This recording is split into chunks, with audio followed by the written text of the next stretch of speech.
ভণ্ডবীর চরমনাই, এই ভণ্ডবীর চরমনাই গত 2 বছর আগেও শেখ মুজিবের নাম বলতে বলতে গলা শুকিয়ে ফেলতেন।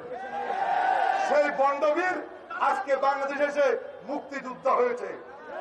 এই ভণ্ডবীর তারেক রহমানের বিরুদ্ধে কটূক্তি করছে। যেখানে ভণ্ডবীরকে পাবেন ওখানেই ওকে সাহায্য করবেন। প্রিয় বন্ধুরা, তারেক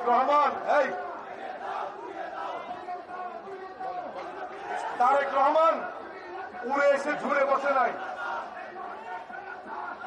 একজন স্বাধীনতার ঘোষক, একজন গণতন্ত্রের নেত্রী, ওনাদের যোগ্য সন্তান এবং এই 20 বছর এই দলকে নেতৃত্ব দিয়েছেন।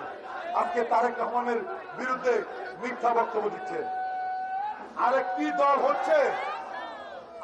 দল হচ্ছে যখন বুঝতে পেরেছে বিএনপি তাদেরকে নিয়ে আর সামনে এগিয়ে যেতে চায় না। এরা হচ্ছে 71-এর পরাজিত রাজাকার, আল বদর, যারা এই দেশের স্বাধীনতার সাথে সারা জীবন বিরোধিতা করেছে, মুনাফিকি করেছে। আজকে ওই সংগঠনের একজন নেতা মাসুদ, তিনি তারেক রহমান সম্বন্ধে বক্তব্য রাখেন। আমি মাসুদ সাহেব বলতে চাই, তারেক রহমানের বিরুদ্ধে বক্তব্যের আগে নিজের অস্তিত্ব সম্পর্কে জানুন, তারপর তারেক সম্বন্ধে বলুন। প্রিয় বন্ধুরা, আমাদের মহাসচিব আপনাদের বক্তব্য দিবেন।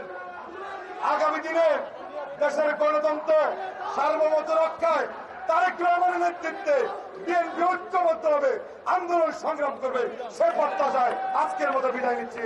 খোদা হাফেজ।